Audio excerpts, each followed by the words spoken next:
பூமன்னுமாறு பொருந்திய மார்பன் புகழ் மலிந்த பாமன்னுமாறன் அடிபணிந்துய்ந்தவன் பல்கலையோர் தாம் மன்ன வந்ததி ராமானுஷன் சரணாரவிந்தம் நாம் மன்னி வாழ நெஞ்சே சொல்லுவோம் அவன் நாமங்களே. ஒரு ஆச்சாரிய புருஷராக சிஷ்யர்களுக்கு நல்வழி காண்பிப்பவராகவும் அதே சமயத்தில் ஆச்சாரியர்களுக்கு தான் அணுக்கமான சீடராகவும் பகவத் ராமானுஜருடைய வாழ்க்கை நமக்கு மாபெரும் பாடமாக அமைந்திருக்கிறது. சரியான சமயங்களில் சிஷ்யர்களை திருத்தி பணிகொள்ள வல்லவர் பகவத் ராமானுஜர். ஸ்காலித்யே சாசிதாரம் என்பார் சுவாமி ஸ்ரீ வேதாந்த தேசிகன். சிஷ்யர்கள் மீது கொண்டிருக்கக்கூடிய அதிகமான பரிவினாலேயோ அல்லது அந்த சிஷ்யர்கள் நமக்கு சமர்ப்பிக்க வேண்டிய திரவியங்களை சமர்ப்பிக்காமல் போய்விடுவார்களோ என்னும் பயத்தினாலேயோ சிஷ்யர்களை ஒருவன் சரியான சமயத்தில் கண்டிக்காமல் இருந்தானேயானால் அவரை நாம் ஆச்சாரியராக கொண்டாட முடியாது. கீழே ஆச்சாரிய சப்தத்திற்கு ஒரு அர்த்தத்தை பார்த்தோம். ஆச்சினோதி சாஸ்திரார்த்தான் ஆச்சாரிய ஸ்தாபயத்யபி ஸ்வயம் ஆச்சரதே யஸ்மாத் தஸ்மாத் ஆச்சாரிய உச்சதே என்று. சாஸ்திரத்தில் உள்ளதான அர்த்த விசேஷங்களை எல்லாம் தான் நன்கு அறிந்திருத்தல், அடுத்தது சிஷ்யர்களுக்கு அவற்றை உபதேசம் செய்து வைத்தல், இதன் இடையில் தான் அறிந்திருக்கக்கூடிய சாஸ்திரங்களை எல்லாம் தான் அனுஷ்டானம் செய்து காண்பித்தல், இவைதான் ஒரு சதாச்சாரியனுடைய பெருமை. அதைத்தான் பகவத் ராமானுஜருடைய வாழ்க்கையை நாம் பரவலை பார்க்க போகிறோம். குறிப்பாக சுவாமி ஸ்ரீ வேதாந்த தேசிகன் முதலான பெரியோர்கள் இதனை குறிப்பிடும் பொழுது என்ன சொல்லுகிறார்கள் தெரியுமா? அதாவது 120 திருநக்ஷத்திரங்கள் வரையிலும் 120 வயது வரையிலும் பகவத் ராமானுஜர் வாழ்ந்திருந்தார். அந்த 120 வயதிலும் தள்ளார வயதிலும் சுவாமி ராமானுஜர் தன்னுடைய அனுஷ்டானங்கள் எதையும் குறை வைக்காமல் செய்து வந்தார். தற்காலத்தில் பார்த்தோமேனால் எல்லாவற்றிலும் ஒரு சோம்பேறித்தனம், எல்லாவற்றிலும் ஒரு மதிப்பிழக்கும் தன்மை, ஒரு ஆலசியம், ஒரு அலட்சியம். இதையெல்லாம் யார் செய்வது, இதையெல்லாம் யார் செய்வது? ஏதோ ராமானுஜருடைய வைபவத்தை நாம் சொல்லிக் கொண்டிருக்கும் பொழுது, நாம் பெருமிதமாக பார்க்கும் பொழுது இதெல்லாம் ராமானுஜருக்கு மட்டும் உரித்தானது, நமக்கும் அதற்கும் சம்பந்தம் இல்லை என்பதான ஒரு எண்ணம் பலரிடத்தில் உண்டாயிருக்கிறது. ராமானுஜர் மகாத்மா என்பது ஒரு புறம் இருக்கட்டும், ஆனால் ஒரு மனிதன் தன்னை ஆச்சாரியராக வழிபடக்கூடிய ஒரு சிஷ்யன் தான் காட்டிய வழியில் நடக்க வேண்டும் என்பதில் ராமானுஜர் மிகவும் உறுதியாக இருந்தார். அது தவிர ஒரு சிலர் தாங்கள் சற்றே முன்னுக்கு வந்து விட்டார்களே ஆனால், ஒரு படி மேலே ஏறிவிட்டார்களே ஆனால், இதுவரையிலும் நம்முடன் இருந்தவர்கள் எப்படி நமக்கு உதவி செய்தார்கள், இதையெல்லாம் மறந்து விடுவதை நாம் பார்க்கிறோம் இல்லையா?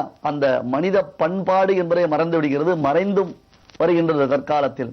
ஆனால் ராமானுஜருடைய வாழ்க்கையில் இதுவும் நமக்கு ஒரு படிப்பனையாகத்தான் திகழ்கிறது. அந்த வகையில் ராமானுஜருடைய 5 ஆச்சாரிய பெருமக்களுமே ராமானுஜருக்கு எல்லா விதத்திலும் அவருடைய மேன்மையை புகழும்படி செய்தார்கள் என்பதாக நாம் பார்க்கிறோம். குறிப்பாக பெரிய நம்பிகளுக்கு ராமானுஜரிடத்தில் எப்பொழுதும் அதீதமானது ஒரு பிரியம் உண்டு. ஆங்கிலத்தில் சாஃப்ட் கார்னர் என்கிறோம் அல்லவா? ஆளவந்தாருக்கு பல சிஷ்யர்கள், அந்த பல சிஷ்யர்களில் 5 சிஷ்யர்கள் பிரதானமானவர்கள். அந்த 5 தான் பகவத் ராமானுஜருக்கு ஆச்சாரியர்கள் இல்லையா? அதில் பெரிய நம்பிகள் தான் பிரதானம்.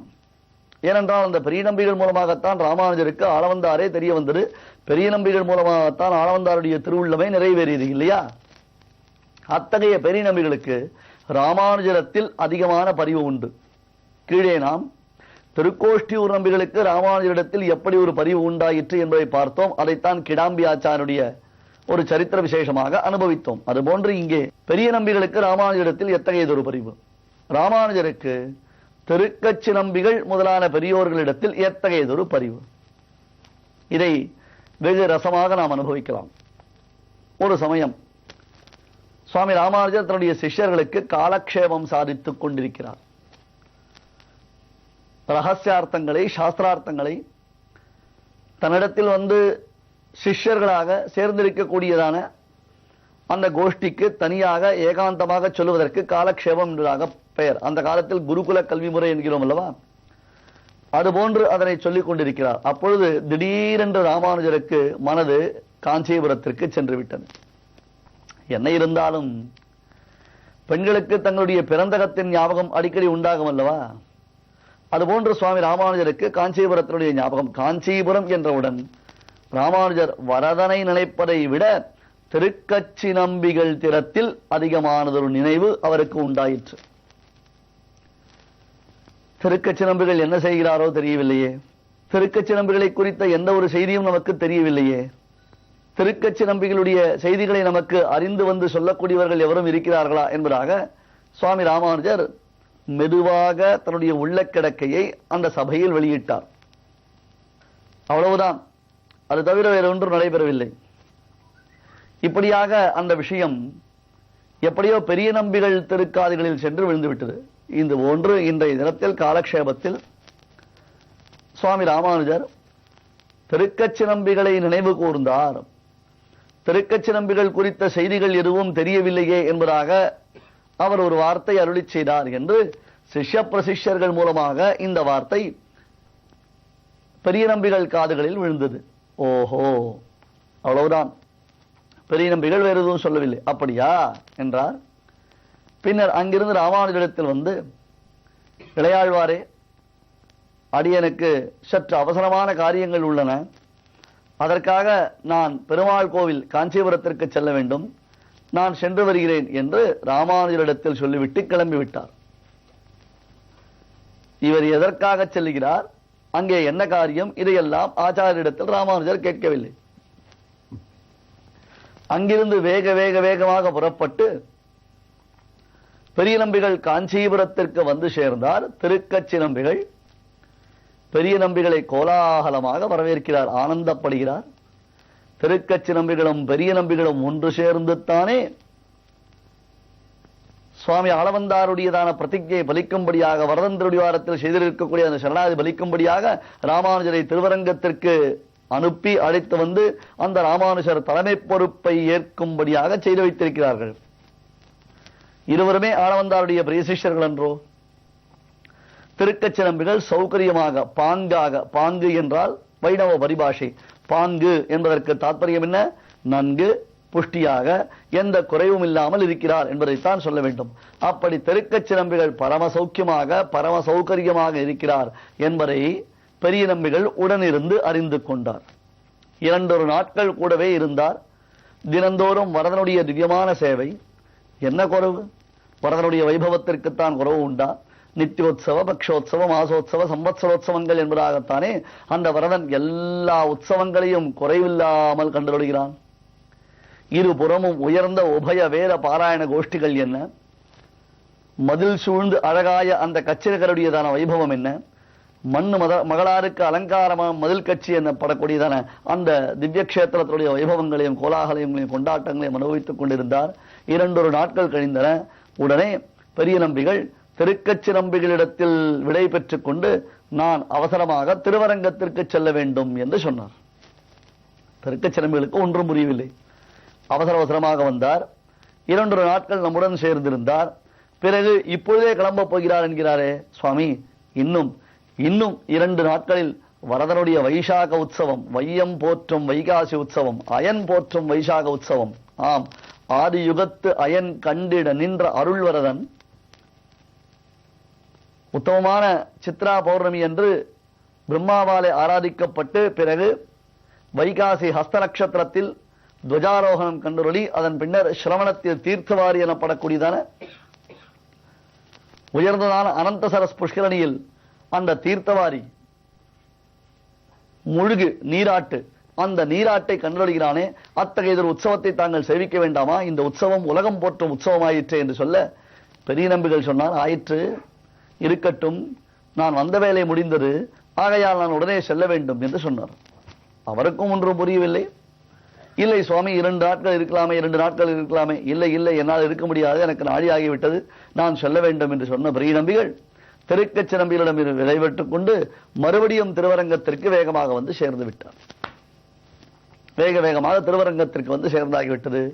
வந்து சேர்ந்து உடனடியாக ராமானுஜரை பார்த்து, இளையாழ்வாரே, திருக்கச்சி நம்பிகள் சௌக்கியமாக இருக்கிறார், ஒரு குறையும் இல்லை, வரதனுடைய உற்சவாரிகள் எல்லாம் வைபவங்களுடன் வெகு சிறப்பாக நடைபெற்றுக் கொண்டு வருகின்றன என்று சொன்னவுடன் தான் ராமானுஜருக்கு பெரிய நம்பிகள் எதற்காக காஞ்சிபுரத்திற்கு சென்றார் என்பதே புரிந்தது.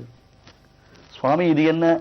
அப்படி இல்லையப்பா, நீ ஒரு நாள் காலக்ஷேபத்தில் உன் சிஷ்யர்களிடத்தில் தெரிவித்தாயாம், திருக்கச்சி நம்பிகள் எப்படி இருக்கிறார், அவரை கண்டு வருவார்கள் யாரும் உளரோ என்பதாக நீ கேட்டிருக்கிறாய் போன்றிருக்கிறது. அதனால் நான் சென்று அவருடையதான திருமேனி சௌக்கியத்தை உணர்ந்தேன். அதற்காகத்தான் நான் இங்கிருந்து கிளம்பி சென்றேன். இதோ அவரை பார்த்தாகிவிட்டது. அவர் குறித்த செய்திகளை எல்லாம் உன்னிடத்தில் நான் சொல்லி ஆகிவிட்டது. இனி உன் உள்ளத்தில் ஒரு விதமான குறைவும் இல்லையே என்று பெரிய நம்பிகள் கேட்டார் என்றால், ராமானுஜருக்கு திருக்கச்சி நம்பிகள் மீது எத்தகையதொரு பரிவு என்பதை உணர வேண்டும். அடுத்தது, பெரிய நம்பிகளுக்கு ராமானுஜரத்திடத்தில் எத்தகையதொரு பரிவு. மூன்றாவது, அந்த பரிவின் மிகுதியாலே திருவரங்கத்திலிருந்து புறப்பட்டு வேகமாக காஞ்சிபுரத்திற்கு சென்று, இக்காலத்தை போல எல்லா வசதிகளும் உண்டா? 2 மணி காலத்தில் அங்கிருந்து வரக்கூடிய அளவிற்கு வேகமான வண்டிகள் உண்டாயிற்றே. அப்படி இல்லையே, அந்த காலத்தில் நடைபயணம் தானே, எங்கு சென்றாலும் நடந்து செல்ல வேண்டும், பல தூரங்கள் பல நாட்கள் நடந்து செல்ல வேண்டும் என்பதாக திருவரங்கத்திலிருந்து காஞ்சிபுரத்திற்கு வந்து, மறுபடியும் காஞ்சிபுரத்திலிருந்து திருவரங்கத்திற்கு வந்து ராமானுஷரிடத்தில் இந்த செய்திகளை தெரிவித்தார் என்றால், பெரிய நம்பிகளுடைய பண்பு எத்தகையது. ராமானுஷரை போற்றும் பண்பாளராக திகழ்கிறார் என்றால் திருக்கச்சி நம்பிகளுடைய பண்பு எத்தகையது.